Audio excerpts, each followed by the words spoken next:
Sharon know so she can start record. Oh, she is recording her. So yeah, let's give it 1 minute and then let's go.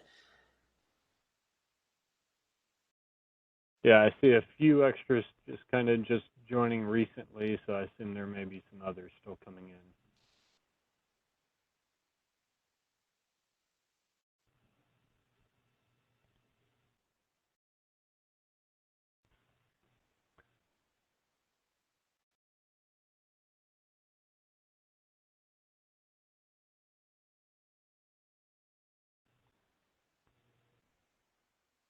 I see someone who's called in with a 630 number ending with 72.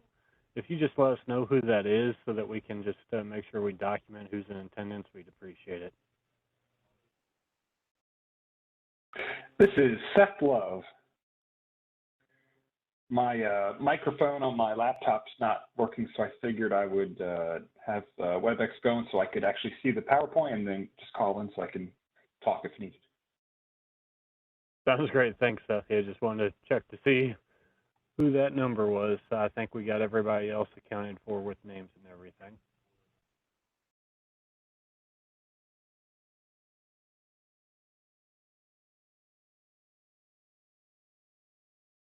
Well, good morning, everybody. Lauren Wobig with Water Resources. I think in the interest of everybody's time, let's go ahead and get started. And I'm sure there might be one or two more that might join us as we move along here.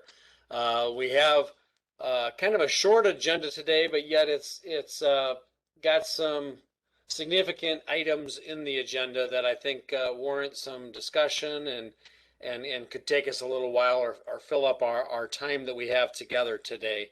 So I appreciate everybody joining in today and joining in on the task force meeting. From the agenda, we'll go through the welcome. We really want to spend a lot of time on outreach, feedback, and then in discussions about overlapping recommendations, kind of what was referred to as cross-cutting topics in the former plan, and how we want to best address that before we wrap up talking about kind of our schedule and our next steps and future meetings. I know my morning until we started this call has been loaded with this whole concept of public use on private waters. And it's been in the media a lot lately, and a lot of folks wanting to use and kayak or tube on waters that are not designated public waters. And when that hits the media, there's, in a way, it's good because of the education that's maybe happening, but it may be happening in a way that we don't fully appreciate. But it really gets to the heart of kind of the issue of the need for a water plan and how we move forward and the way that we interact with the public on the waters of the state. And we may get into that here later on in some of the feedback. So with that, I'm going to turn it back over to Wes, who's got the PowerPoint and will help us initiate a discussion about what we heard from the feedback and the outreach activity that we held recently. So Wes? Yeah, thank you, Lauren. So I'm going to hit the first couple of points here and just kind of focuses more on an overview of our process and just kind of getting feedback from task force members or other members of the public who maybe attended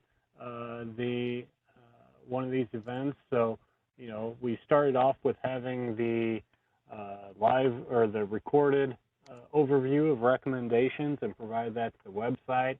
Made that available in advance of any live Q&A session that we held at a later time. And then we also made the survey information available to where they could submit feedback through the survey. And then, of course, we provided a email address that they could submit questions or letters addressing the recommendations in the proposed outreach number 2. So I guess I was just looking to maybe get some feedback from you all, the task force members, or if there's any members of the public, any constituents that had any thoughts or feedback on oh, I apologize. I'm trying to scroll through another document. I moved some slides. So any feedback on that process in general? Do we need to continue that effort on the 3rd public outreach? Is there anything we should change? We're just looking for feedback on ways we can improve, or maybe cut out anything that really wasn't worth, or we didn't really get a good response on. So at this moment, I'd just like to take a moment, if you'd like to unmute your microphone and just kind of share your experiences. I'll kind of have the awkward pause as we wait to see if anybody has any opinions or comments they'd like to voice on either, like I said, the recorded overview of recommendations, the live Q&A sessions, the survey, or being able to submit by email. So I'll give you guys 30 seconds or so to see if somebody's going to chime in here to provide feedback on that.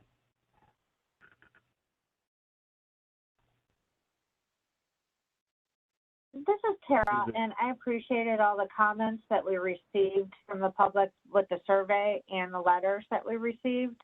But one thing I noticed, I felt like quite a few of the groups did not really, either didn't attend our outreach session or didn't read the materials that we had on the website, because I feel like a lot of their comments were already being addressed, or at least in my category with flood mitigation, some of the comments that they want to see were things we had as our recommendations.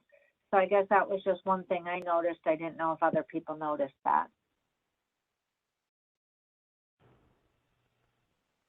Yeah, I know I can speak for myself that we had some recommendations that were already being implemented, some that were already kind of in there as well, and I guess we just take that as reassurance we're on the right track. I saw, this is Lauren, I saw a couple of comments in there that basically alluded to the fact that they thought that we should have done more or done something differently to better reach out to minorities and or disadvantaged communities. And that's been kind of I've gotten that theme on other fronts outside of the state water plan, but wondered about what folks thought about what we could have done differently to try and do that or improve on how we do that. Of course, we did in our very first outreach with the help of others, created a Spanish survey in order to try and be more inclusive, and really that didn't get a very good response. And it was, the comment with that was, well, you didn't have like an all Spanish website that included resources in Spanish to go with your Spanish survey. But interested in folks' thoughts about how to better reach out to minorities or the disadvantaged.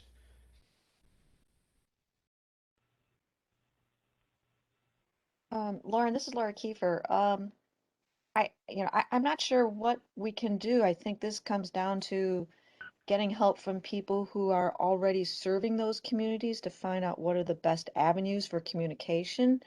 I mean, are there technological limitations? Do they need in person? Is it, do we need to reach out to other groups for them to gather folks? I think we need the help of understanding how is it that is the best communication, and help set that up. But it's maybe it's painfully obvious, but not to me, and I'd rather have something that wasn't. If I thought it was obvious, it could be wrong, and I'd rather get that information from people who are already communicating on other things with these communities. I think Lauren, you're right there. Oh, go ahead. I guess playing a little Monday morning quarterback, would it be beneficial for next time for OWR or IDNR to prepare kind of an email or something like that, advertising this outreach and sharing it with all stakeholders or with all the task force so they could easily forward it on to their constituents list and ask them to essentially forward it on to any of their stakeholders and maybe just provide that instead of expecting it to occur.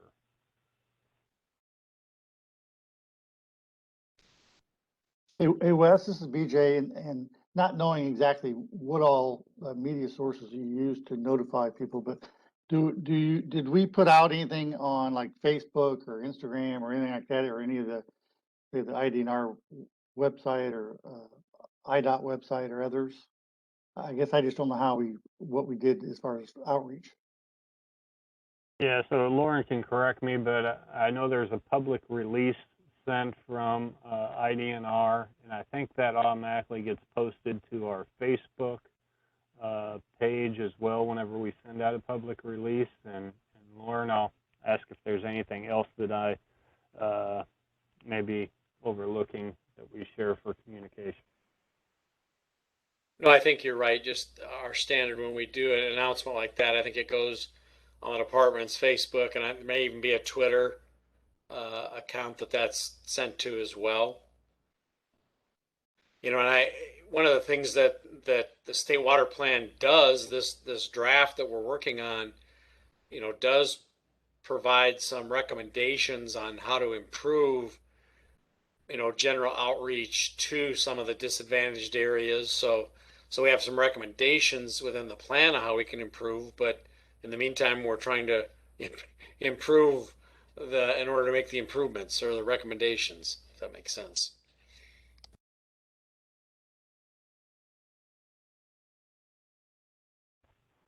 So is there anything we can do as kind of with us kind of being the head to assess or improve getting the word out? I mean, should we share that public release with the all members and ask everybody to send it on to any contacts they have?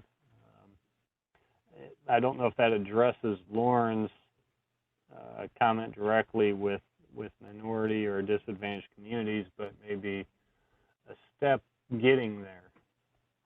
And maybe it's making sure that we reach out to certain organizations that may focus on these interests. Guys, this is Lauren Lurkins from the Farm Bureau. As an outsider opinion, I do think, you know, there's a lot of media outlets that pay very close attention to the press releases that your department puts out on a very, very regular basis. I see no less than like 2 a day, I'm pretty sure. So I still think that is the primary way to get the information out in the most robust way. I do think that the website is a little unwieldy, and the content and just the scope and scale of the project itself is a little difficult. So, you know, if you could kind of think about it in 2 parts, with a press release alerting people to it. It's still a heavy lift for the public to watch a presentation ahead of time, figure out which breakout groups to go to, and wrap their mind around the whole effort if they haven't been part of it throughout. So, you know, in some ways, I think you just need to kind of simplify to the degree that you can and use the existing platforms without creating a lot of additional work that is still going to maybe wear out the employees of all the agencies, but not get you much further down the road. So that's just my opinion as an outsider. I struggle myself to explain what is happening in the process and what the opportunity is for public engagement to a couple different groups. And some of them are not tech savvy. And so I'm just kind of offering that as just some indicators of how the public is struggling to understand how to engage and still what is going on. Yeah, thank you, Lauren, for that. And I think some of it is too is we're challenged with, you know, the COVID restrictions, in that, you know, it's a lot easier for a public to know that, oh, they're going to hold a a public meeting on this, or an outreach session at this location on this date to go there, and then you can decide and learn from that. And you're right, when everything's done virtually, that is a heavier lift put on the participants to have to do homework and engage and pick because you just can't show up and make decisions on the fly based on what you want to learn more about. Yeah, I will say that other agencies are doing virtual public hearings and meetings in a way that is digestible. I do think that part of the problem here is just the broad scope and scale of the work. So it can be, it can be done. I think it's just a little cumbersome on the website.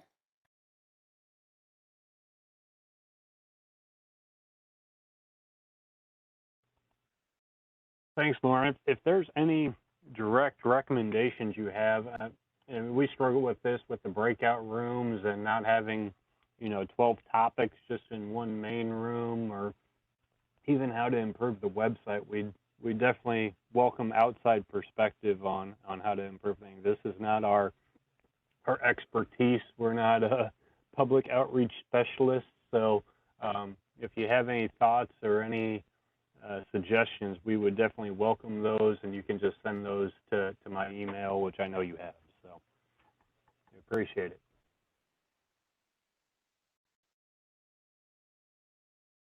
One observation I made in the comments is that there were several, like I alluded to in my introduction, there were several comments that dealt with this issue of public access to private waters. That was a big one, and then I saw several references to the need for education. Just an observation comment on the feedback we got.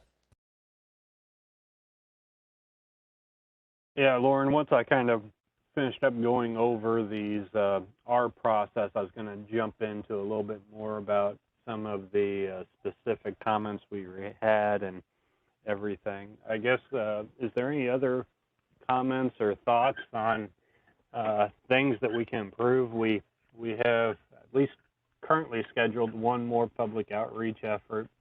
I just want to see how we can best utilize that opportunity to get feedback and improve the plan. So is there any other thoughts on how we've done things in the past versus maybe some improvements we can make?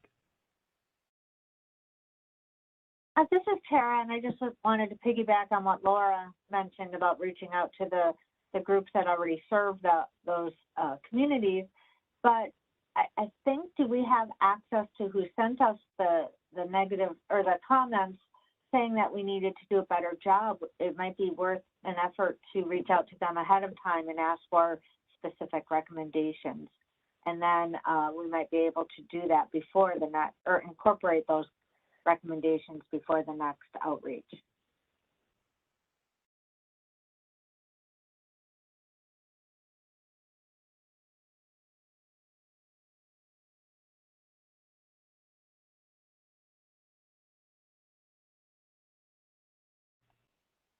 So I see us kind of maybe gathering a contact list to distribute this public notice or this press release of the upcoming outreach efforts, and making sure it gets to the right people and the right organizations. Any other thoughts?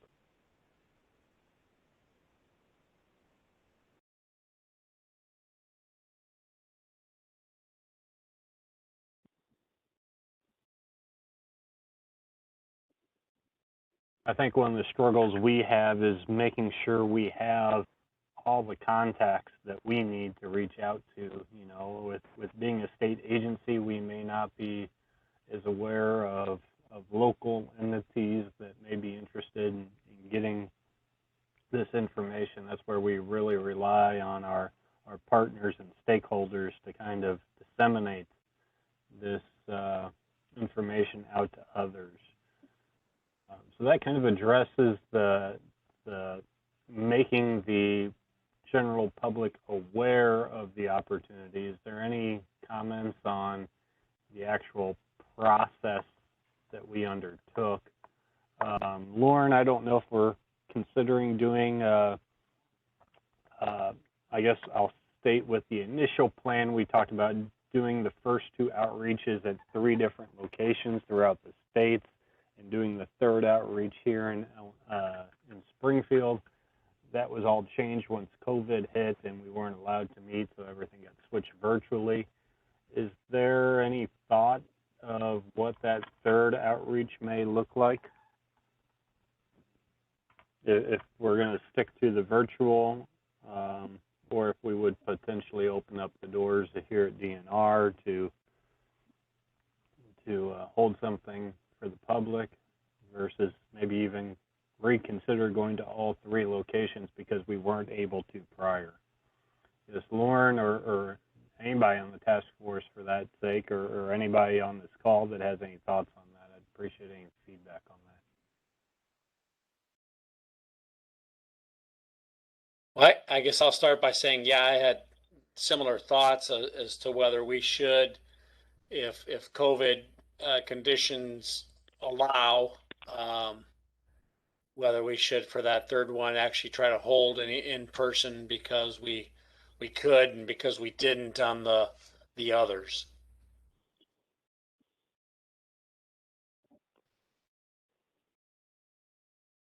And it would probably be a both, a virtual and a in-person.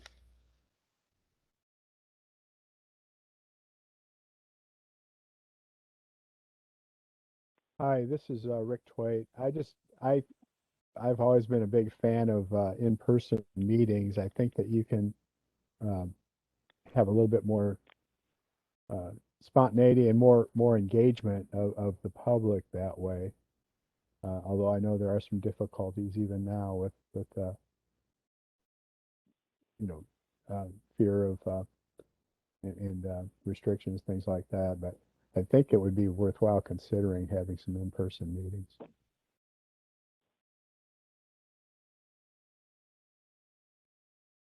Thanks, Rick. Appreciate the feedback. This is Laura. Yeah, I mean, I like in-person meetings too. But yeah, like Rick was saying, COVID isn't exactly gone. And I guess it would just depend on what would be the makeup of those meetings. Would we have maybe just one in person in Central Illinois with maybe some, COVID guidelines type of thing, and then the rest virtual? It'd be nice to take some guidance from the state, from the COVID task force folks in the state on how to run something like that. It's possible we may not get very good attendance just because of COVID. So I guess it's damned if we do and damned if we don't, I guess.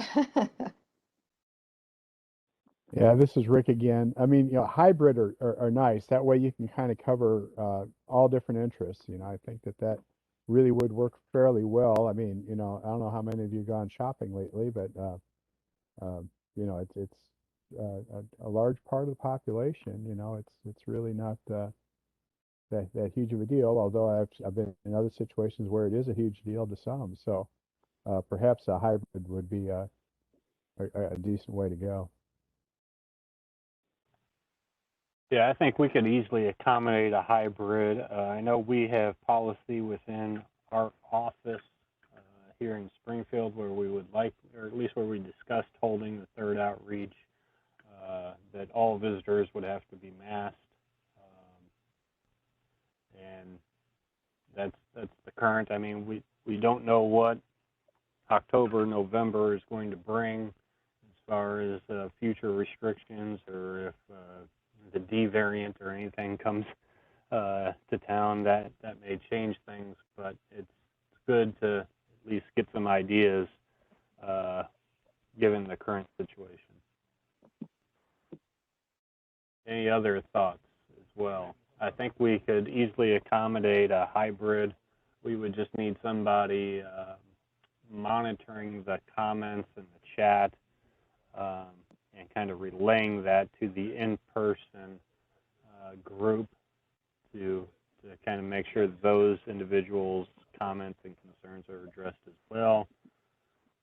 But I think it's something we could manage if the COVID scenario allows that.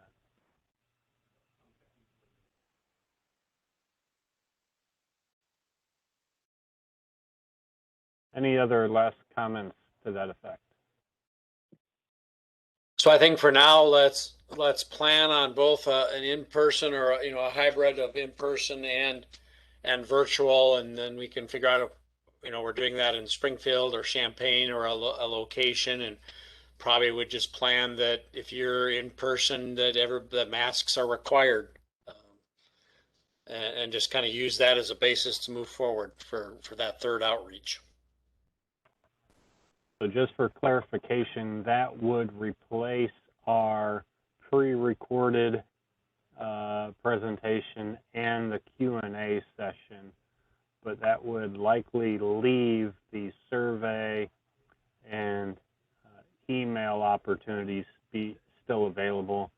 We would likely record that event, that in-person event, as would be hybrid, and then make that available. So there would be no way to view the material ahead of time, but if individuals are attending virtually, they could watch the live presentation. Does that sound like the path we should at least move forward with the current situation?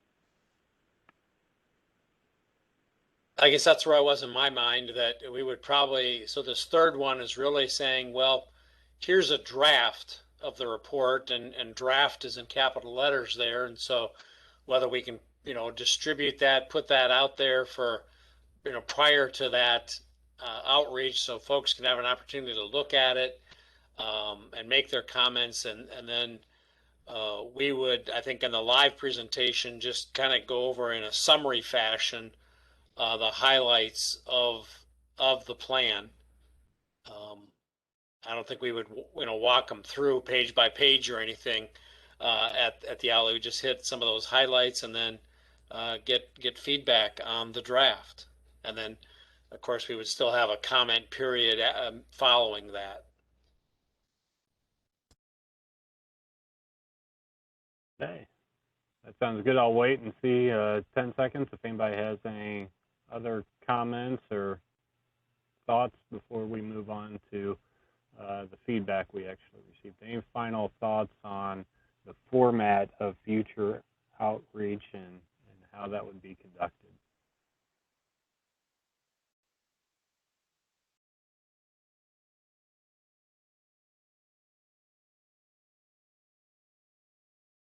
Okay, not hearing any, we'll go ahead and move on and kind of discuss a little bit about the feedback we did receive from the outreach number 2, which was essentially presenting the draft recommendations. So you all should have received the results of the survey, and I can pull that up here if you'll allow me just a moment to pull up the information, just showing you what that looks like. Hopefully you've all had an opportunity to review that, but if you haven't, I'll just take a moment here to share this feedback, and it should be up on your screen now. You'll see the Excel spreadsheet. It's a little bit difficult, but you can see the questions across the top, and then we had the 11 responses that we had. So what I would recommend for each of the topic leads to, as you can see in columns I, J, all the way across, we essentially mention any comments regarding the 13 topic recommendations. So as you go to, say, water sustainability, as you can see at the top here, water sustainability, we can scroll down and see if they had any comments. And we can see here's the comments that we're showing here. So for those leads, I recommend going through each of those individually and just taking a look at that. And then towards the end here, we had some more overall general questions. So difficulties keeping access safe, clean water, additional thoughts how to overcome these challenges due to natural water hazards, additional thoughts, and we're addressing these concerns. So you can go through here. You notice I did have a couple of them highlighted. I highlight them not because of this one individual, but because we also had about 6 other letters. So I have you can kind of see here, you should have received these, 5 other letters. This is the survey outreach, but we can pull these up. Farm Bureau, we had one from the Prairie Rivers Network, a couple of the Muhammad Aquifer Consortium. Those were all shared. So you should have received those in your inbox. I think I emailed them out to the whole group. But just wanted to touch on this. There was a discussion of needing a comprehensive watershed plan, and I don't know if this would fall under integrated water management, but that was kind of more of a holistic comment. You know, they're talking about a suite of solutions to address, and it's really kind of geared more towards flooding, but whenever we talk about a comprehensive watershed plan, I guess I'll speak from my experience as we do regional water supply planning. A lot of times other issues want to be discussed and you know, addressed, where we typically deal with water quantity, and as far as having adequate water quantity, often there's a lot of discussion that wants to be mentioned of dealing with flooding or dealing with you know, water quality or erosion and sediment. So you know, that may draw a question if we should be taking a more holistic approach whenever we have regional stakeholder meetings, to make sure that we're maybe working together instead of having multiple regional stakeholder outreach. Maybe we could do that more holistically. That's just a thought. And the other comment we had was more talking about making sure that we give the adequate time that we need for this effort. We've received numerous comments that we may be rushing through the process. I know a lot of agencies are very busy, overworked, understaffed, and this is just another thing that gets piled onto them, and they don't have the resources to really keep up with this and their daily workloads. And I guess one area that we need to entertain as a task force is the upcoming schedule, and whether or not we need to consider expanding that schedule. And while I say yes, we can easily do that, and Laura and I have talked about it in some length, the question is, are we sure that by expanding the schedule, that will give us the additional time needed to do what we can't get done in the current schedule? So, you know, there's been some topic leads that haven't been able to provide information to us to share to the public, and we can easily add 6 months onto the schedule if we thought that would help. But I guess our question is, would an additional amount of time, whether that's 3 months, 6 months, actually allow for individuals or topic leads to get that process done, or be able to get to that? Or is it just going to be a delay without any benefit? So I guess I'll kind of start with maybe that discussion of the project schedule, and I got a slide that kind of addresses the current schedule. I can pull it up here. This is what we currently have for the schedule, and I am looking for feedback from our topic leads or even the constituents and stakeholders. Do we need to expand this? Do we need more outreach? Do we need to do something else other than what is shown here? Lauren, do you have any other comments to that? Am I missing anything? Well, yeah, I would add in, because the comment that you started with there really jumped out to me, that, that it appears that the state is not giving the water plan the resources and consideration it deserves. And the public noticing that certain topic areas had not even released, recommendations for our last outreach session, which is concerning, and kind of, preaching to the choir, because most of those on the call or participating today are the leads that have stepped up and created draft recommendations and made advancements on those topic areas. And those who are absent today are really those that have not, and that's where the public has voiced back and said, hey, this means something to us. This is important. They get the magnitude and the opportunities that the plan presents, and have said, hey, there are certain agencies and certain topic areas that don't seem to grasp the magnitude of what this plan is and could be and should be for the state of Illinois. And so, and maybe that's back on us as chair.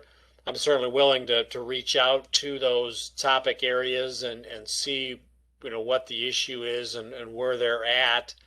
But as Wes framed the question, it's really, well, sure, we can give it more time, but is there a benefit to that, right? And so there's a lot of, not a lot, but there have been several comments related to, water quality and some areas that we should be, spending more time developing a statewide plan for PFAS or, harmful algal blooms or this, that, or the other related to water quality or to sediment and erosion, or, you should have the water plan should include a plan for levee setbacks on the entire Mississippi.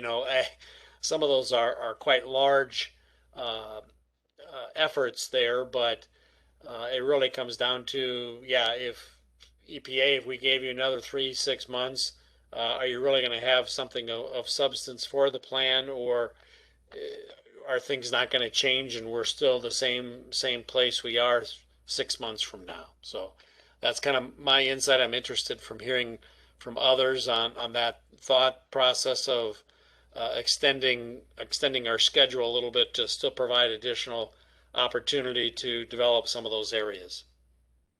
So Lauren, this is Laura Kiefer. So, okay, I'm going to jump in with both feet here. No, I think more time is not going to get us any further.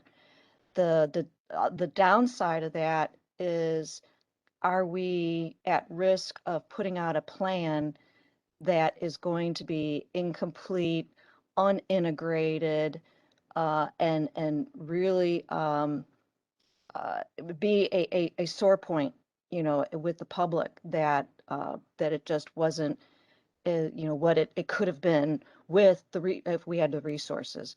I think for the 84 plan, they worked on that for 4 years. They had a grant to pay for people. They met every month. There was subcommittees, a lot of cross-pollination and integration and discussion between agencies and groups and scientists. Yeah, did people have their camps? They did, but at the same time, it was vetted and discussed at a much deeper level than we've been able to do. I mean, there's no fault in what we've been trying to do with no resources, money and personnel, and to compare that to the resources and the critical threshold of staff that was available to even pay for with monetary resources for the 84 plan. But I think we've to go ahead and not, I feel what we have, for those of us who've been able to pull some things together, I, for one, don't feel this is some of my best work. I think it's good work, but because of COVID, we haven't had these opportunities to really have some in-depth sidebar conversations to really talk about how things are integrated. You know, where do the cross-cutting topics actually meet the road with the other issues? Are there complementary recommendations? Even just what we have, let alone what has not been able to be provided by the other leads, still needs a lot of this work. You know, you know, so what do we do? Do we backpedal and just say, you know, COVID has really, you know, thrown a monkey wrench into this, and as a group, we feel we can't proceed any further with something that's valuable and meaningful to the state unless we get some better resources. So is it, you know, neither, you know, but putting out something that's not, you know, pulled together as much as we would like, to be, you know, possibly criticized.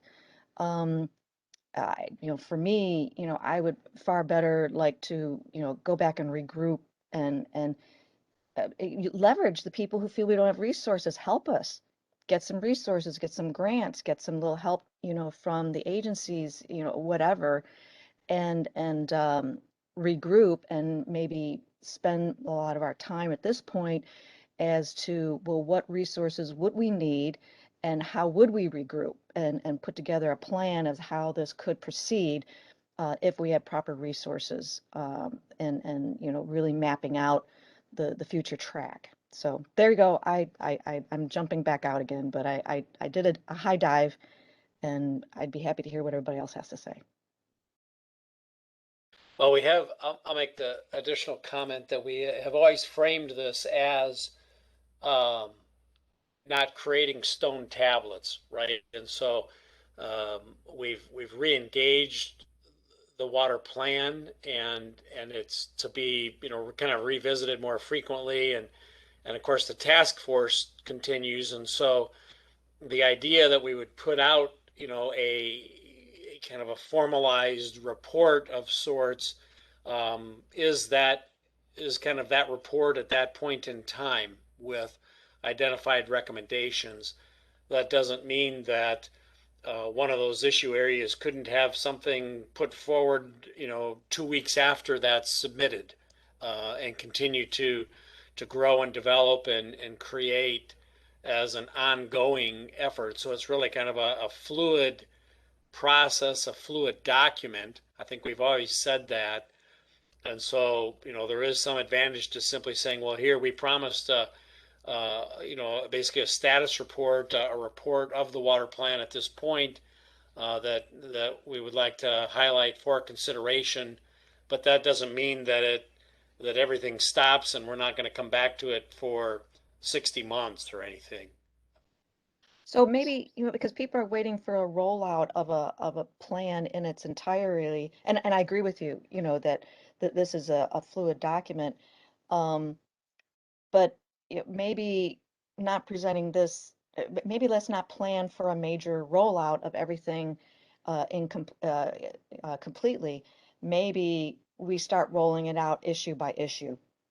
And that way, you know, everybody can work together on, you know, water sustainability or something, and uh, everybody's efforts could then, you know, help, you know, vet that out and get this guidance document out there with some recommendations, and then that gets rolled out. Here's part one, part two, part three, and that way we can, and then if we find places where issues have cross-cutting stuff, well, then opportunities that we you know, put those documents in there. So um, maybe a phased rollout is a better way to do this, because then we can all concentrate on uh, one issue to find those integrated points, and possible recommendations that cross other ones, and then go to the next one. And so it doesn't become this grand rollout that people are expecting. and that there can be a comment period on each issue, something like that, a phased rollout. Because that would demonstrate that it is a living document. Good point.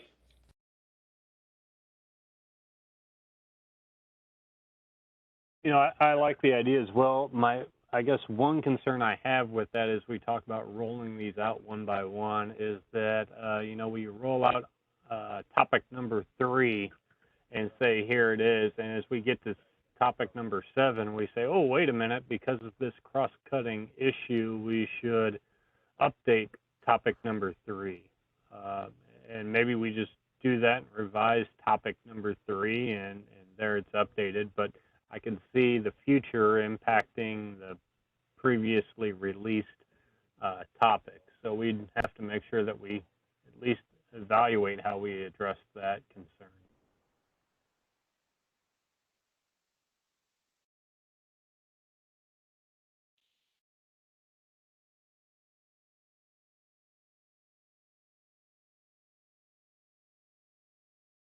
I would agree. I like Laura's idea, but my first concern, I'm more big picture, and I like seeing all of them at once so that we can compare those cross-cutting.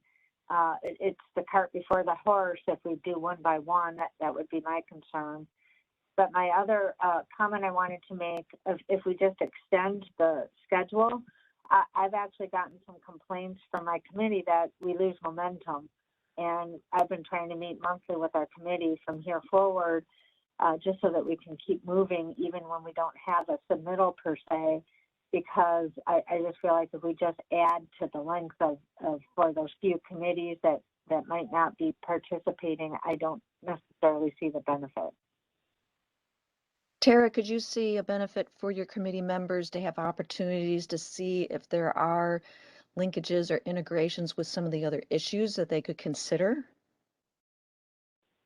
Yeah, and thanks for bringing that up. I feel that is a negative of how we've been moving forward. Both Laura and I, when we started looking at some of the other slides, we realized the way that we present our recommendations really could be integrated better. We might have similar recommendations, and we should be presenting them in similar formats and same verbiage. But I think by not extending the time, but maybe having more task force meetings internally to address those integrations and maybe do what Laura was suggesting, phase by phase or a phased rollout, but we do that internally. We say, let's all talk about topic 3 this month, or a few of them at once, and really get collective input, because I feel like right now we have unfortunately been in our silos. And I think, you know, if we can, and I know we've had probably better participation than we have in the past at task force meetings by having Zoom meetings, but I kind of wonder if we reached the phase where maybe, you know, do we need to make an effort that at least some of these meetings, we all just need to be in the same room. Or order pizza and let's just roll our sleeves up and just, you know, tackle a few issues. And so this is Brian Cox with IDPH, and say I have been absent from a lot of these meetings and haven't really spoke up on a ton of them either. I know I spoke up early on about some of the issues that we're dealing with, which were somewhat dismissed at the time, but regardless, I know that I'm hearing that should we be extending the time for those that have not been participating, and then also hearing that those that have not been participating are also not on this phone call.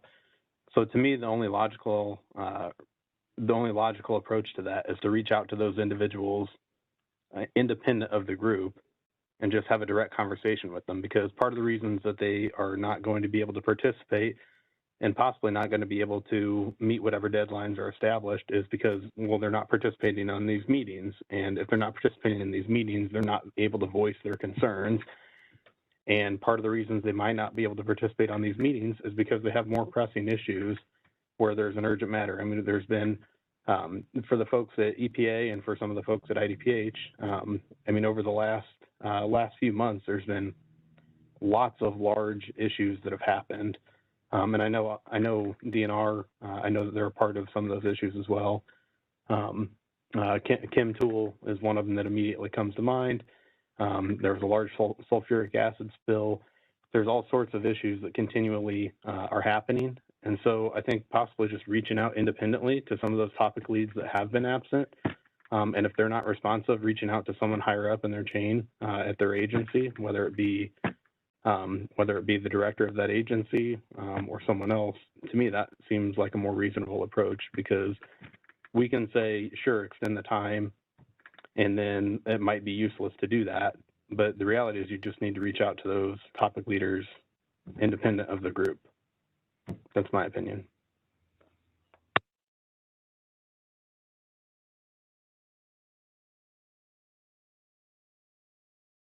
Right, I think that's where I was going, that as chair could reach out and see, so how is your agency going to be reflected in the plan? How do you want it reflected? Where are you at in this process? And again, like you suggested, if necessary, take it up the ladder a little further to, to the agency level to see how they want to respond. Lauren, just a confirmation, you have reached out to some of those agencies in the past, correct? And we've gotten, yes, we do want to be a part of this, and we've gotten some responses. I'm not sure what all the responses have been, but there has been that effort to some degree, correct? Yeah, you're correct. And nobody's told me, no, we don't want to be part of it. Everybody said, yeah, this matters. This is important. We need to engage. We just don't have enough staff to do that, but we'll try our best to put something together, and here we are. Yeah, and I think too, and I've talked with both you, Lauren, and Wes, and that, the State Water Survey has a lot to contribute to the erosion and sedimentation, and Department of Ag has the lead on that, which is appropriate. But they haven't even had the time to actually involve the people that could actually help, and contribute something. So that's getting pretty desperate. I'm not sure how to resolve that, but I think, again, maybe in this phased in approach, keep pursuing these agencies and getting their input, like Brian says, while we, roll out maybe some of the other ones, and then maybe figure out a model as to how to assist or integrate, with these other groups, to try to come up, with some decent products. But I still like the idea somewhere along the line, we need some resources, and it has to come from somewhere else. And I'm not sure where we begin to get, we need some dollars. We just need to be able to get some money to pay staff to work on this. I think too, there is also, right now, there's not enough bodies to actually pay anything, but still, resources need to be had. I'm not sure where that would even begin. So, Laura, I need to say this, I hesitate to say this, but back in the original effort, they came up with what you guys see now, or should be seeing on the screen, is the plan of study. And that effectively kind of laid out some of these things. It talked about some of the issues, but also, as you can see, membership on advisory groups, schedule, budget, things like that were kind of all laid out in this plan of study and how we're going to move forward. And I hesitate to mention this because I know it probably falls on my desk, but is this something that we need to develop to move forward and say what we're doing right now isn't as effective as we want it to be, and we can't produce the level of document that this effort deserves given our current resources. So we're going to hit pause on our progress on the actual plan and say, we really need support from the governor's office or funding or staff, and this is what we need to do to move forward. So I guess I open that up as a option. We have a number of options. We can extend and try and make contact and try and get everybody back in the bus and moving forward. We can progress and know that we're, only half of us are going to come to the finish line, and it's going to be a less than desirable product, likely in the public's eyes, and it could be more criticism than benefit by producing this plan. Or we can kind of try and garner that additional resources we need to make sure this effort has the support it needs. So I don't know what others' thoughts are on how we proceed from here. Yeah, Wes, this is BJ, and I guess this is to you and Lauren. And I know obviously we're pretty far into this, and it's all been a kind of, I guess I'll call it a grassroots effort. I know at IDOT, we generally don't do these on our own just because of some of the, the issues that we've had going, currently. But I guess I was just wondering if we were to start over, would you be considering using a consultant? And obviously, I think one of the reasons why we maybe didn't, or you didn't go that route, was because of resources. But now with some of the Rebuild Illinois funding available, would there be an opportunity to to hire a consultant? And one of the reasons IDOT uses consultants on most of our stuff is that one is lack of technical staff, but also we call it shared responsibility, and so that if it does go south, it really falls on a consultant as opposed to the agency. But anyway, again, we're pretty far into this, but certainly there are consultants out there who are capable of doing the technical writing as well as the public outreach and other aspects of the state water plan. So just throwing that out there as a possibility. And then also, I guess the last thing is if you wanted to go that route and IDNR didn't have resources or funds for consultants, and I can't speak for my management, but possibly there might be some IDOT funds to throw at it if asked as well.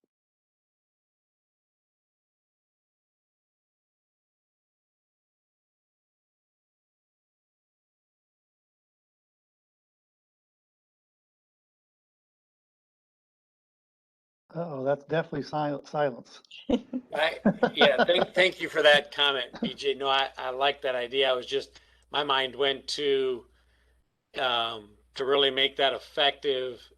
You really would almost still have to have that same level of engagement with the consulting services to make that happen. And my fear would be that it was kind of like, well, we've hired a consultant, so now I really don't have to worry about it, Yeah, that's certainly a downside to it. Some consultants obviously are better than others at pulling information out of different people and making them accountable. So yeah, you'd really have to get the agencies sign on it. There's going to be a commitment to providing staff and resources for developing the information. But anyway, again, it was just a thought.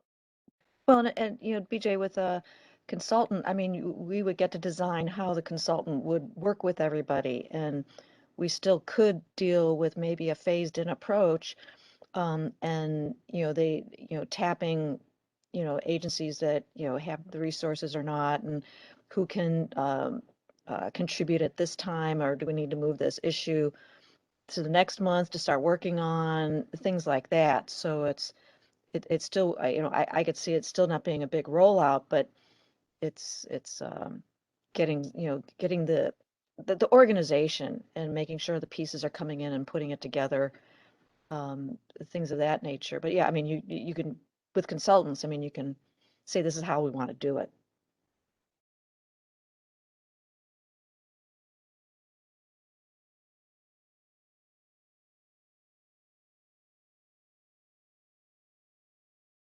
Wes, Lauren, can you hear me? Yes. This is Brian Metzke. I just want to put my 2 cents in while we're talking about this. I think you've been pretty generous in the time frame for each of these subcommittees. By the time we turn in a draft to Wes, we'll have had almost 2 years to think about this and to write a draft. The one concern I have about the timeline is in regards to when we roll out the draft, and then when we think we'll have the final, the final draft or the final document ready. That's about 3 weeks between the final public outreach and when the document is expected to be totally ready. I think we're going to get far more public comment on this draft document than we have with all the other public outreach events combined. I know that the stakeholder groups that I've been communicating with have expressed a lot of interest in seeing that document. That's the one that they're going to comment on the most. And I think that's a pretty short time frame between when they're going to provide comments and when we have to incorporate those comments, and you, Wes and Lauren, have to produce the final document. I think it's going to take weeks at the very least to reach out to these public commenter the groups that are publicly commenting, get clarification, think about how to incorporate those ideas. I've shared draft documents with multiple stakeholder groups. I probably have hundreds and hundreds of comments to go through before I even give a draft to US. And so I think that effort of getting the comments, communicating with the providers of those comments, and then trying to incorporate those will take more than the time that we've prevented. And we've talked about rollouts and comments, and maybe this draft, in October may not be complete or as complete as we want it to be. Well, this public comment or outreach period that we're getting ready to engage in is going to solve a lot of that for us. The public is going to see the flaws in this document, and they're going to suggest places for clarification and expansion. And we're going to have a chance to make that document one that's not just built by these subcommittees, but also has legitimate public input in the end. Laura, you're absolutely right. This will never be a complete document. We'll never get to a place that I think we'll call it perfect or maybe even satisfactory in many of our minds. But we will have something that can guide, water resources, the use of water resources for the next decade, and something that's a jumping off point that we could build from in the future. But I really think this last public outreach period is going to be the critical part, and I really think it's going to take far more time to incorporate those ideas than what we have on the table right now. Thank you. Yeah, thank you, Brian. I guess laying out this schedule, I was hoping that we would get the big feedback at this public outreach, this recommendations, and that the last would just be kind of a more formal, here's the document. But the second outreach was going to be, well, what do you want the report to really say? What is the summation of all this time and effort? And this is what the second outreach is. Seeing the response we got, I think, as you mentioned, I think people are wanting that document in hand to really provide that feedback. So, ultimately, could we probably push up the recommendation feedback and stuff like that if we really wanted to hold on to that December 31st date? I don't think we're really tied to that December 31st deadline, and we could easily push that to February or something if we think that process needs more time. Maybe we find out once we get there. But I don't think we're tied to that December 31st or deadline. So we could easily push that back if need be. I think really what we're looking at is, yes, that needs to be factored into the schedule, but we also need to figure out if we're staying the course or if we need to make a course correction. And I think that could be a point in that course correction of, hey, we need more time between the public outreach in the published report. Yeah, I just think, delaying this draft report to the public is going to invite far more criticism than putting something out there that, we feel is, close to complete, but we know has flaws. And, I understand the worry with regards to maybe some subcommittees that aren't very far along and are going to try to, rush this at the very end. I don't think there's anything you can do about that. Whatever you put the deadline as, if you have committees that are, dragging their feet a little bit or can't quite get to it, just extending the deadline is just going to extend that process as well. I think it will be, healthy for us to roll out this document and see its flaws and then correct those. And if those committees, that aren't participating fully, if they put out something that's not quite up to par with the other ones, our public is going to let us know about it. It's going to be quite apparent which ones those are. And I think the onus will then be on those committees to correct course, as you said, and put something out there that's a little bit better by the end of the published report. I like Brian, everything that Brian's saying. I just wanted to add, before we send that out to public, I would love to internally that we review that full report and maybe make some of those corrections ourselves before we put it up to public scrutiny. So I would have just suggested I would add to Brian, everything sounds good, but that combined report develop, I'd love us to read and have a meeting to discuss that before we send it out. Yeah, I would like to, at the very least, have the document look as if each of the issues were not siloed, that there was cross-referenced, similar recommendations to achieve two issue recommendations, that there was that it looked like the left and the right hand and the little toe on the left foot are actually talking to each other to understand some of those integrations, even if we don't have everything. I think it has to look that it's been vetted a little bit for the material that we do have. But I'm still going with my phased rollout idea. Yeah, Lauren, actually, that's the next point of discussion that we're going to get into is how do we coordinate that, and that's kind of the discussion for the second half of the topic or for today's meeting that we hopefully will be getting to soon, and how we want to implement those issues of cross-cutting topics or where it covers multiple topics. But I guess in summary, I'm hoping that we can maybe all agree on our path forward. I've heard hire a consultant. We've heard let's just press forward and release the rough draft, and the public will kind of spur some of those agencies, hopefully, to take up the lack of participation that has been there. There's been, phased rollout of these topics. I guess ultimately I'd love to get to a consensus of the group on how we proceed moving forward.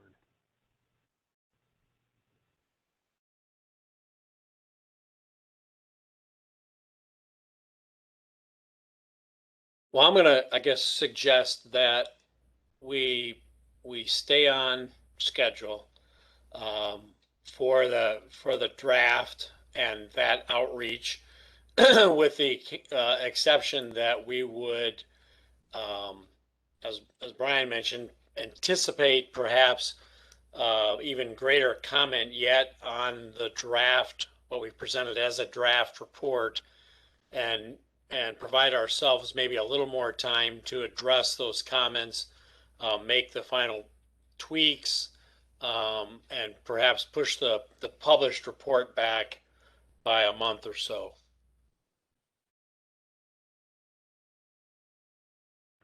Lauren, do we want to, making the assumption that we're going to do a hybrid here in Springfield and that this could be our biggest outreach yet, do we want to consider the opportunity to go to northern and southern Illinois as we had initially planned for phase 1 and 2 outreach?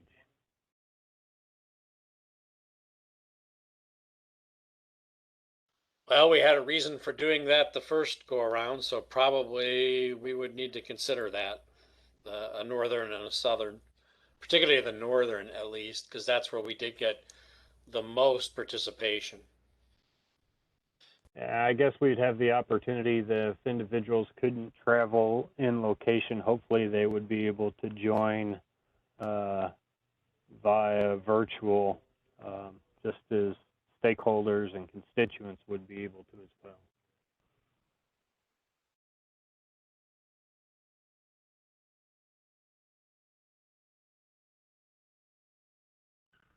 Okay, I think we'll plan on moving forward in that fashion. I had a suggestion for some of the schedule. The September 8th task force meeting. I was wondering, can we make that a longer meeting that day and use that as an opportunity for each of the topic leads to discuss their issues and have, some, you know, um, integrated discussion so that when we leave that meeting, we got something that we can put into each of our draft documents that we need to get by in October there type of thing. And there could be further discussion after that meeting. So that so they have somewhat of that integration. And maybe by that time, Lauren, I don't know if you'll have reached out to some of the other issue leads that haven't been able to really participate in anything, but that September 8th would give us an in-person meeting to really take a look at each other's documents, drafts, or whatever we have prior to that meeting. And then the whole focus of that meeting is to discuss all the issues and come up with those common relationships and cross-cutting and common recommendations and things of that nature. And then as far as like the published report, maybe you want to have a report, a date in there. I was thinking of just put in a to be determined, but I would push that out almost to March. With the holidays and everything else, I can't help feeling that even Brian said it could take weeks, and I have a feeling it's going to take months. And I think you need to give some leeway, and I would push the final report to March. I guess another consideration, instead of doing one long meeting, would we want to meet more frequently? I guess is another option. Maybe an August, September, October, or September, October, November, and maybe even push the start of the outreach out a little further, if need be. I don't know how much. I guess we got a couple of options there.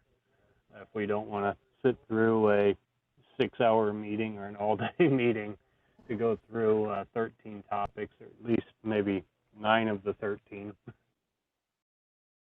Yeah, I think, we just got done talking about whether we should push it out some more, but I think if we have a definite plan as to what do we think we reasonably can accomplish, as a good reason for pushing out the timeline, um, does then make it reasonable. We're just not extending a deadline just to give everybody more time. We're actually, for example, what you were saying is that maybe we meet monthly for 3 months to accomplish more of this integration with the material that we have and a little more massaging and redrafting. Um, if we think that could be more accomplished better, then I think it's worth pushing it out 3-4 months. But just that that there's a reasonable plan to justify pushing it out. Yeah, I think I support that idea of meeting more frequently so we're not doing one, marathon kind of a meeting to press through it. I think having 3 or 4 meetings there in, September, October time frame, maybe even into early November to make sure that we have an integrated um, document or plan together. And then we can decide, depending on how that's progressing, if we want to stay with that pre-Thanksgiving kind of an outreach or go to that. And I guess in my mind, yeah, publishing or, coming up with a product of sorts then in 2022, maybe it would time well to have, yeah, something together that kind of hits the streets at or before the a spring legislative session if, the legislature is one of our key targets there, their audience.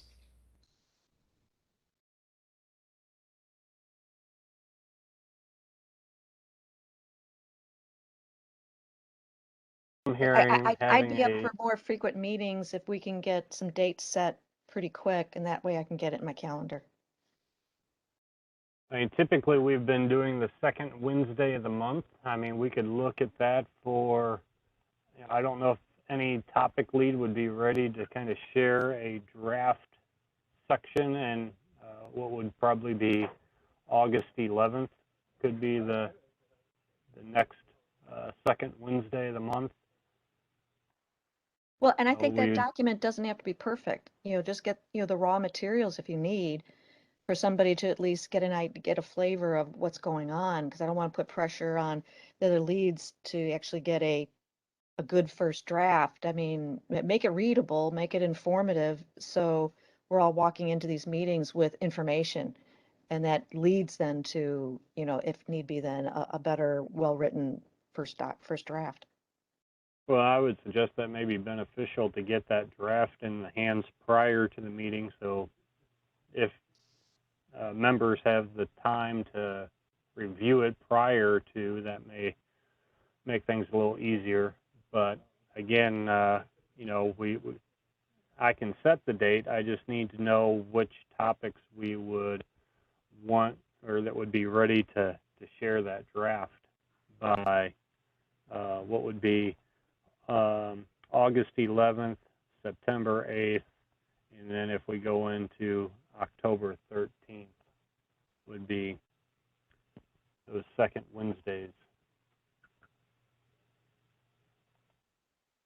And again, we could have the option to do both in-person and hybrid, Lauren, if you don't think the department would have an issue with having, we are allowing visitors in, so I know there was discussion about having those face-to-face, so we could allow both options as well in doing a hybrid type meeting.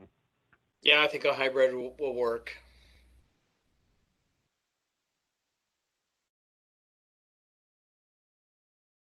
So that would be one extra meeting. Do we need a third? Do we need I don't know. Well, yeah, I think it may be pushing the schedule back a little bit further, unless we wanted to meet more frequently than once a month than we did every other week. But again, that's a tall ask. I know we got a lot of obligations in our everyday responsibilities. But if the group is for it, I can definitely set it up. Well, I think we add in at least like in early October. You say, I guess October 11th is just a due date. I was going to say that's a holiday, but maybe an early October meeting in there as well, the 6th. Yeah, Lauren, so what I proposed, if we have 13 topics, knowing that we probably won't have all 13 active, maybe not, we could have 3 or 4 topics go on August 11th, then another set go on September 8th, and then the final set going on, the 6th or 13th. And if we need to bump back this October 11th, I mean, we'll effectively have those drafts by having that, well, I guess minus comments and rewrites. So maybe we push this back to October 30th and we push everything, have that public outreach maybe in early December, although that starts getting into everybody's on the crunch because they may be taking time off around the holidays.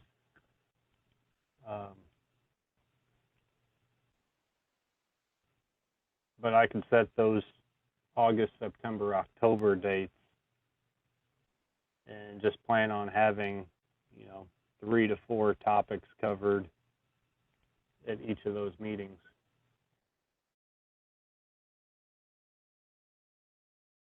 Yeah, I like those three. I like, October 13th works better because the 6th is Lieutenant Governor's State of Illinois Rivers Coordinating Council meeting. Yeah, and I'm not available on the 13th, but that's not to say Wes couldn't. If Wes is available, he could still run it. So.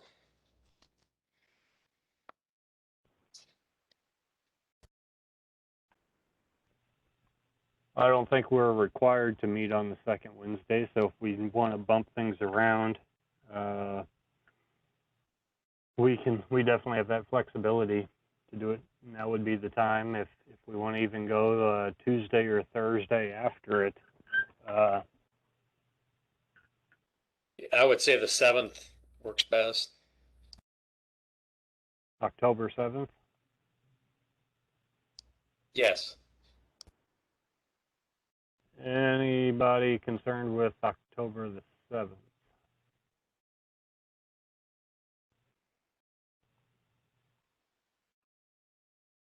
Hearing none. So August 11th, September 8th, October 7th for what we will have is topic coordination meetings.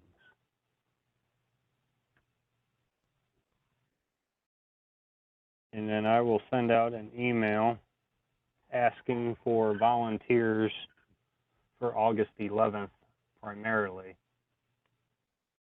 and with hopes of getting 3 response or 3 topics for that date. Like I said, we've had a number of issues that have been unresponsive. Assuming that may continue, we may have a total of 10, maybe 11 that we hear back from, and that gives us about 3 to 4 per meeting to go through.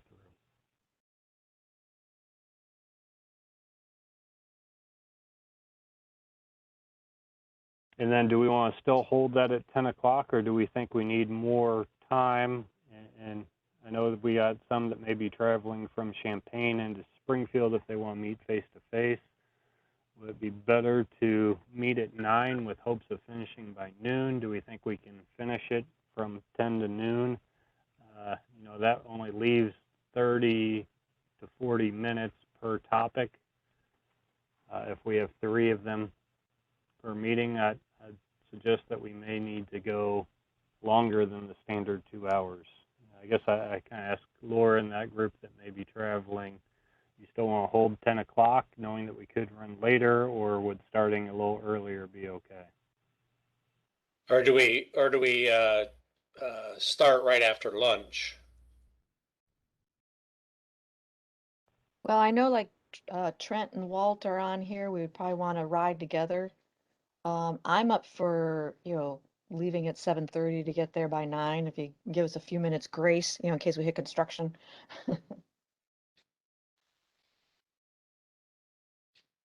Yeah, hey, this is Trent. I have a event that evening in the suburbs, so yeah, the earlier the better for me that day. And I'm okay at 7:30. I'm up that way anyway. Yeah, me too. This is Walt. Yeah, I don't think Glenn Heastand is on the line, but we can question him. I think he lives in Monticello. We could pick him up on the way out. I'll That sounds good. Well, hearing any other comments, I guess I'll give a minute if anybody else has any comments to that, but we're going to be looking roughly 9 to noon, August 11th, September 8th, October 7th, and be thinking about when you would like to share your topic, knowing that everybody's probably going to push to later just out of human nature. So if I can get volunteers for August 11th, that would be great. I'll send out an official email asking first priorities, but we can't have 1, 1, and 8 for those 3 dates. So, And would you suggest that for whoever's on those days that they get their draft material to everybody, the week before or something like that? yeah, I mean, these are Wednesday and Thursday, so if they send it out by Friday the week before, that would be great.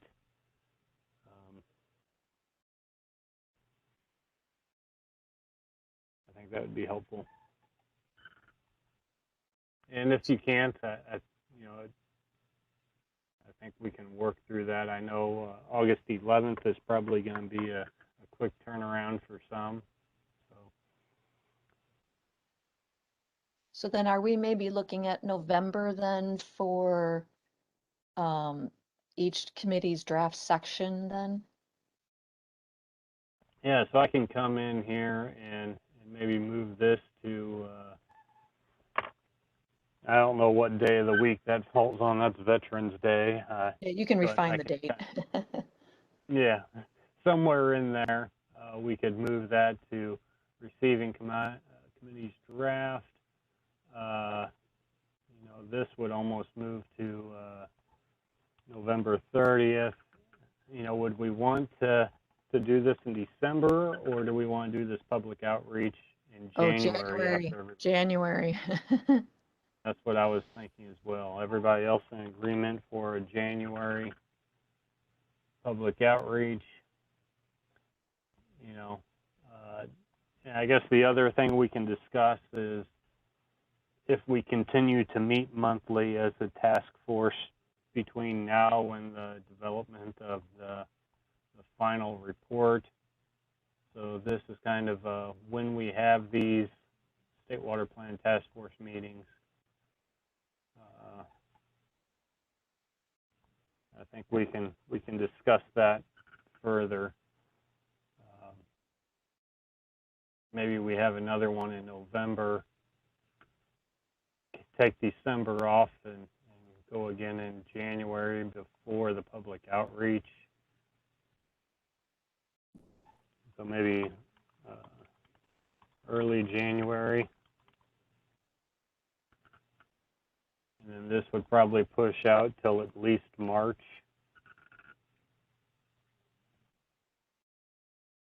Any thoughts on that?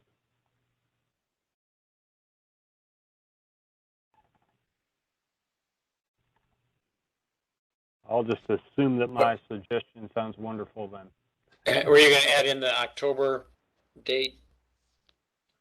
That's what I was just copying and pasting. Well, we'll add in a November. Yeah, I'll revise all this. I'll add in the August, September, October dates.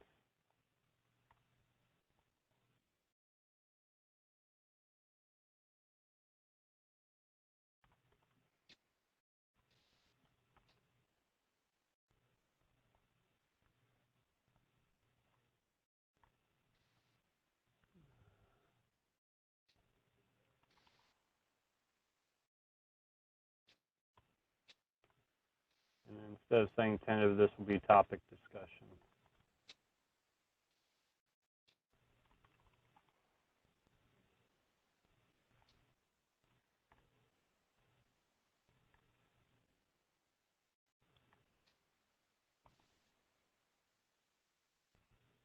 And maybe we'll have early November State Water Plan Task Force meeting.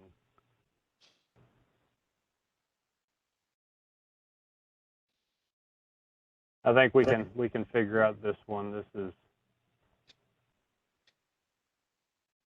Hey, Lauren, the October 7th, was that a week for the Great Lake Commission meeting, the annual meeting? I've got that as October 12th through the 14th. Oh, I'm a week off. Sorry about that. Thank you.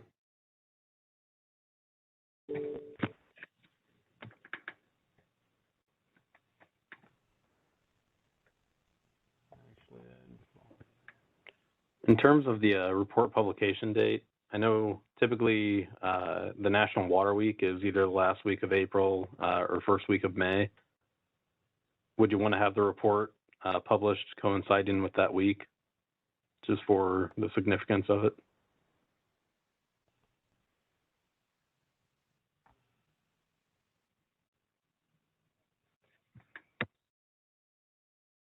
I think we could. Lauren, do you have any? Do we Yeah, want to? I think we keep that in there as an idea and see if how it's developed and if make that decision as we get closer to there. I like Lauren, the you idea. mentioned about coordinating this as well with, you know, with the legislative meetings and when they're coming back to Springfield, when they're in session. So I don't know how that all falls. I'm not aware of their schedule. So I think those can all be coordinated maybe in early 2022 as far as the exact release.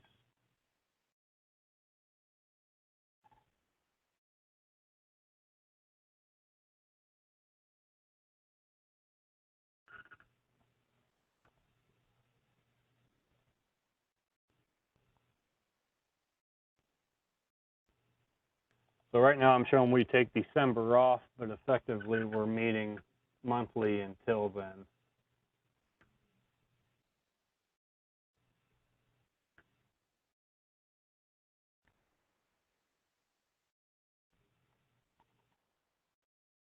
So anybody have any comments or concerns with that schedule as it's shown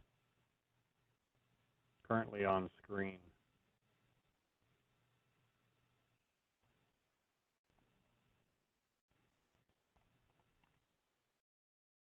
And the second Wednesday is I think you January. could schedule that November meeting for the November 10th. That's the second Wednesday in the month. Is there a reason we can't schedule that now?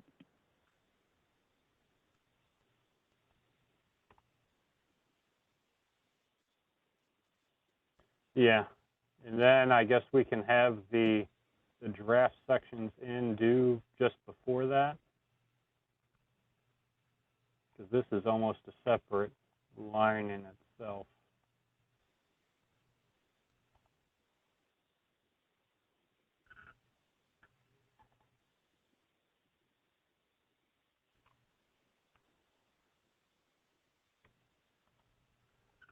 Maybe something similar to that.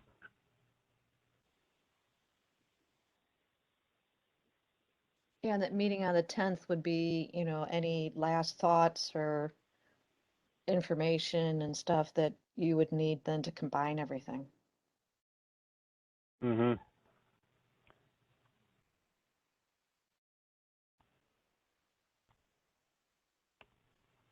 Maybe a focus on if we were, yeah.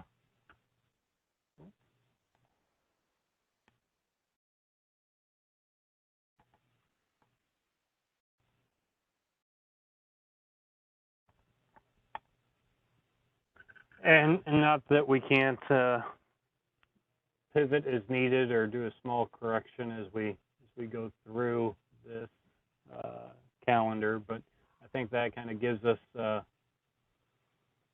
path forward. Well, it Any looks like other thoughts? the 12th, you know, then we would all be able to see the final report together and do any little tweaking. But then that doesn't seem like that gives enough time to have a finished document ready for a public outreach on January 17th. I don't know if you want to move it by another week or two or something like that, maybe towards the end of January, having the public outreach. So maybe push this back another, the week of the 26th, we could move it to the first week in, you know, the February 2nd week.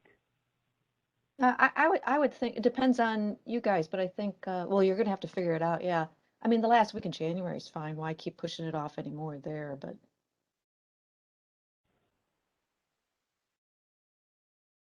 Lauren, any concerns schedule-wise? If we're traveling, we're looking at the 25th through the 27th. Right, only that, you know, weather could impact that time of year, but otherwise I'm comfortable with the schedule and the way it's laid out. In the meantime, then, do we want to explore, I mean, there was a suggestion, I don't know, it was Lauren Lurkins or something, that people are doing, virtual outreach differently than what we have. Do we want to start investigating what that is?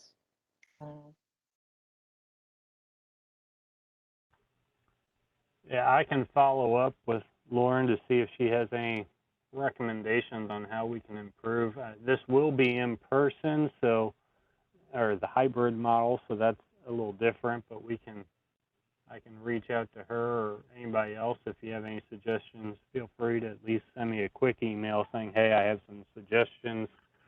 We'd be happy to see how we can possibly improve that process, particularly if we're switching to a hybrid.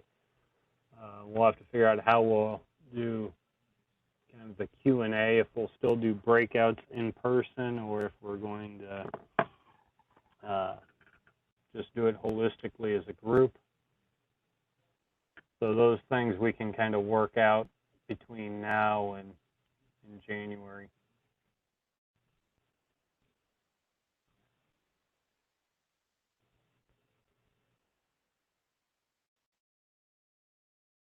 Any final thoughts on the schedule?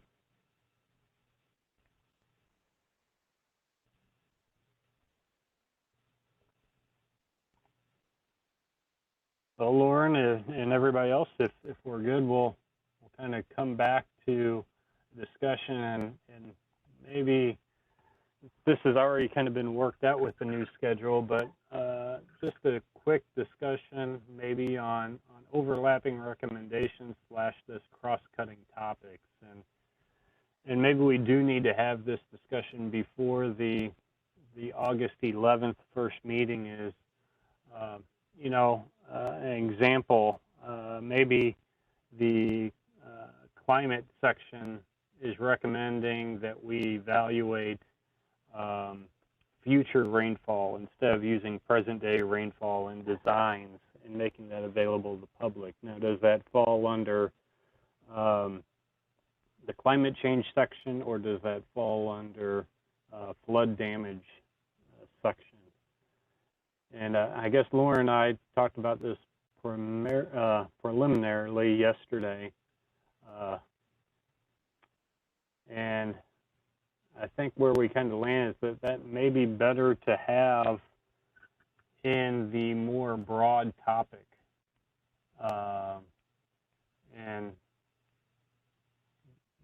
coordination should just occur there. I guess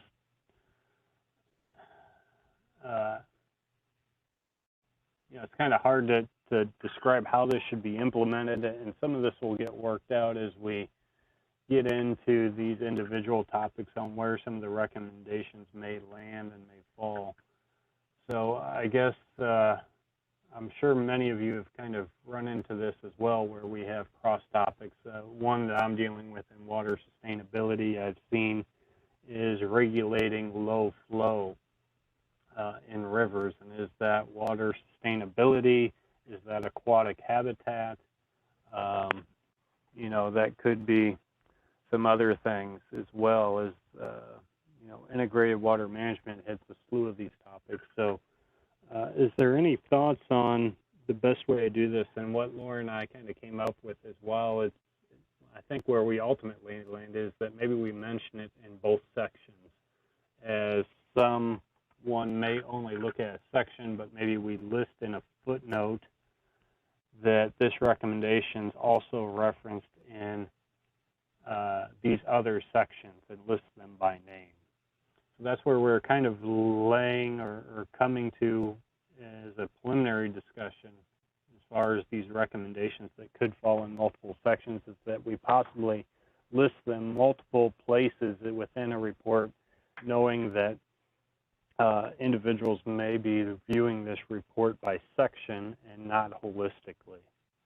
Lauren, is there any additional thoughts or comments you had on that? Well, thank you, Wes. Yeah, just like you said, kind of thought that, if if an item in integrated water management, dealt with climate change or something, that it would still perhaps be in the integrated water management to pick on that topic. Like you say, for those that are looking at just looking through the lens of just interested in what is being said about integrated water management, but perhaps then with an asterisk or footnote saying, additional information about this is also included in the climate change section or the, this other section, so that we kind of tied that together so that it made a whole, but yet for those that were coming at it from a particular lens wouldn't miss that, because we decided, well, because that issue dealt with climate change, we're going to put it only in climate change or something else. That was my line of thinking there. I like that idea. And then to show maybe, that the integration between things in a more overt fashion is to have a, cross-cutting recommendations section. And then in there, the recommendations list what topics they hit, type of thing, so that, it shows how that, that integration, even though it's implied when you cross-reference and footnote between the issues, if you create a whole section on cross-cutting recommendations and highlight that, then it says, we've integrated this, we've pulled this together.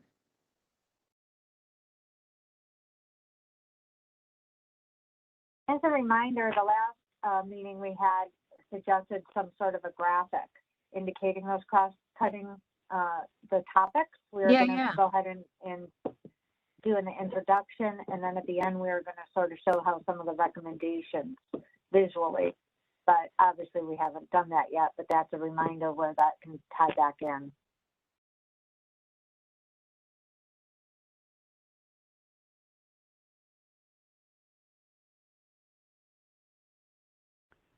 I guess earlier in the process, we had that discussion of whether or not we would have, similar to the 84 report, where we have individual topics and then we have cross-cutting topics. And in that report, we also had like an operation and management group as well. I assume, I think we kind of came to the conclusion that we weren't going to break out some of these topics specifically as cross-cutting, because to some regard, some of them could be in both, or all these topics could be considered cross-cutting to some degree. I assume that's that we still want to kind of keep it that way, is that the cross-cutting section would just be kind of a overarching discussion on how these topics overlap each other.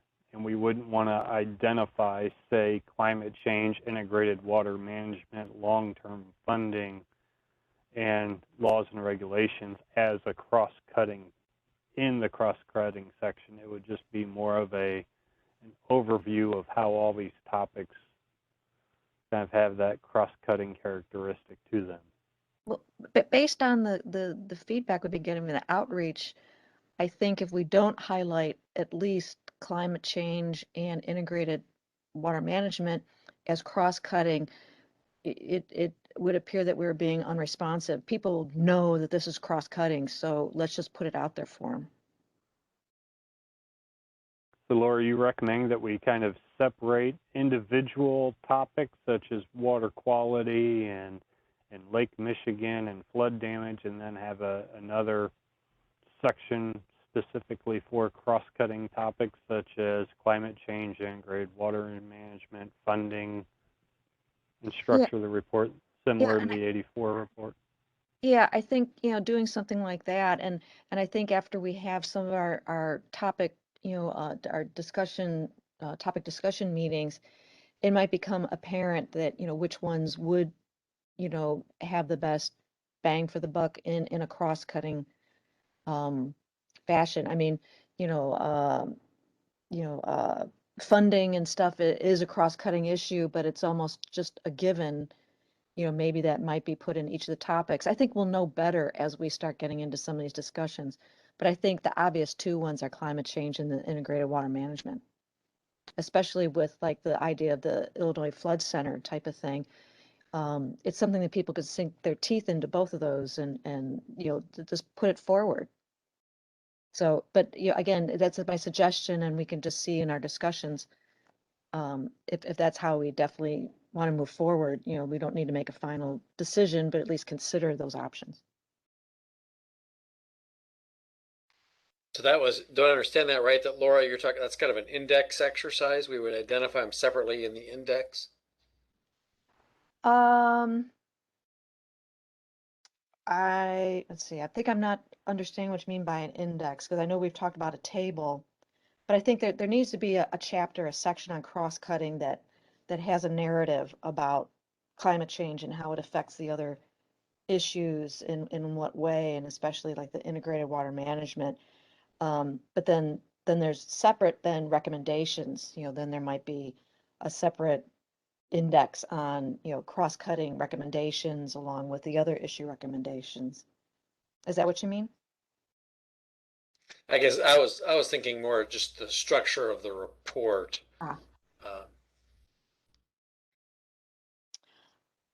Yeah, I kind of want to be maybe walk into our topic discussion meetings with the structure that we've tentatively decided on, with the idea that we may want to readdress that again, and just be willing to be flexible that things just may fall out, that we realize that something else needs to be highlighted, or adjusting from there. But Hi,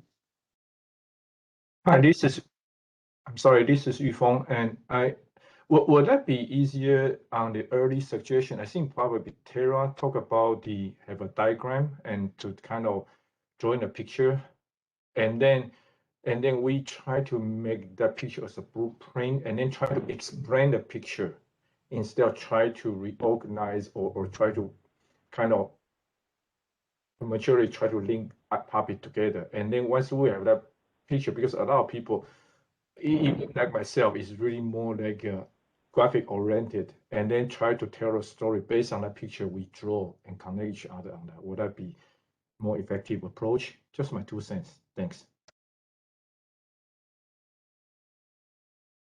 yeah, I think we talked about that idea before, right, Tara? Is that what you're talking about? Yeah, we had talked about just providing it more in the intro to introduce the topics, but then at the end we were going to have a summary wrapping up section, and it was going to include how these all overlap, and more of a Venn diagram flow chart type of thing. And I think we could highlight some of the issues. That's sort of where I thought that, and like you said, we'll have to see how it shakes out, but that's sort of what I envision. Yeah, I think walking in with that idea for a format into these discussions is where we should start, and just see if there's a real need to deviate from that. But like you said, the summary could be where, like Yufeng was saying, is that the diagram would show where some of the cross-cutting and integration is, and then we just summarize and explain how that works.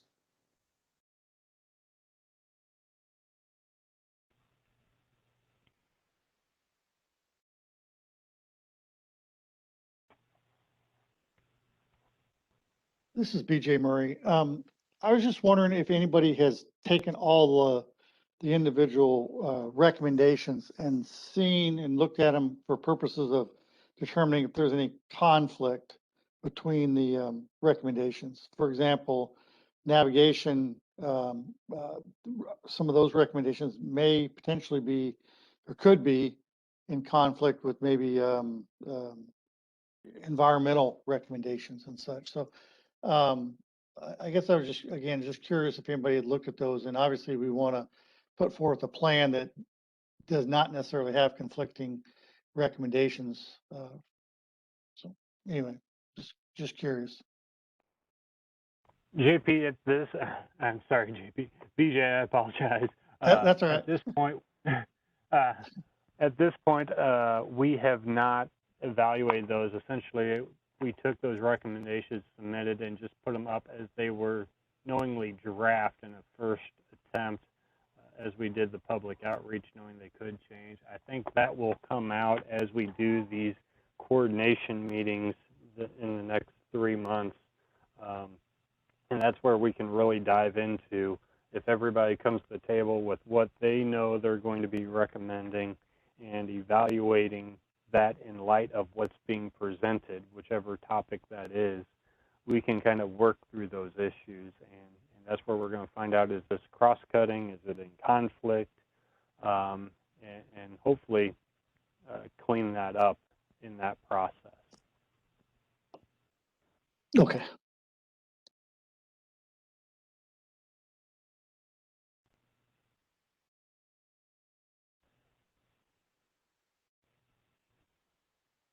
Any other comments or thoughts on this cross-cutting? I think we talked about putting together a graphic. I don't know if it'd be good to draft one, knowing that it could change as we go through this collaborative effort as we do a deeper dive in each specific section, but maybe good to kind of have a rough draft of what that diagram looks like, just to ensure that we thoroughly think through potential overlaps or cross-cutting topics and issues.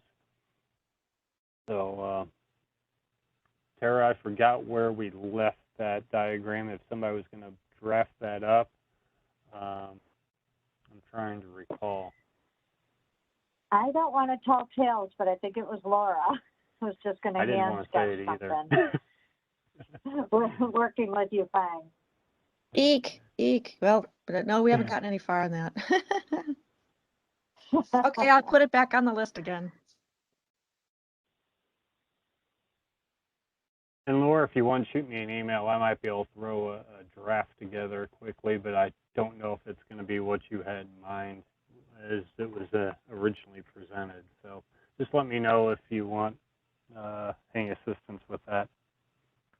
Yeah, I mean, right at the beginning, I had thoughts of like putting together a table of which then people could contribute where they think, you know, their topic crosses with another one type of thing. And so it's almost like a poll. So I may just start with something like that. Yeah, another thought I had was listing the topics that we think are going to be what falls under that cross-cutting at the top, and then at the bottom having the individuals and maybe having some connection lines between all those 13 topics and how they're connected and everything. But again, we could come up with a draft and go from there. Yeah, I think it'll be a process. Yeah. Very good. Is there, I see we're coming up to our 12 o'clock hour and want to be mindful of everybody's time. Is there any final comments or thoughts on this overlapping recommendations, cross-cutting topic section?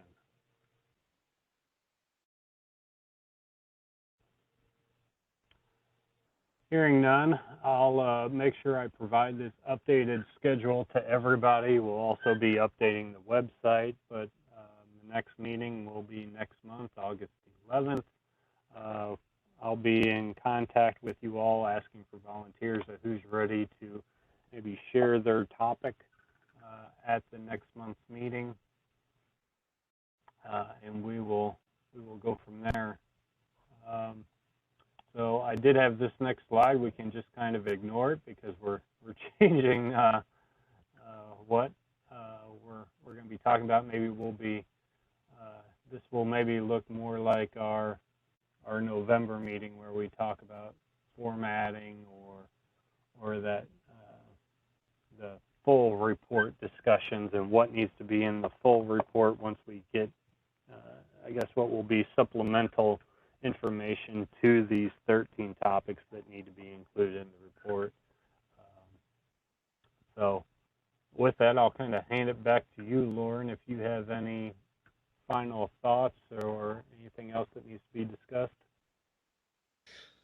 No, I think it was a very productive discussion to kind of set up the game plan of how we get this existing effort to the end zone, at least for what we're focused on now. So I appreciate everybody's input and discussion there. And again, between Wes and I, we'll reach out to some of those who did not participate to share some of this update and and try to get some commitment and update back from them as well for the group. So again, thank you everybody for a productive meeting today, and we will press on. Thank you. Bye-bye. Thank you all.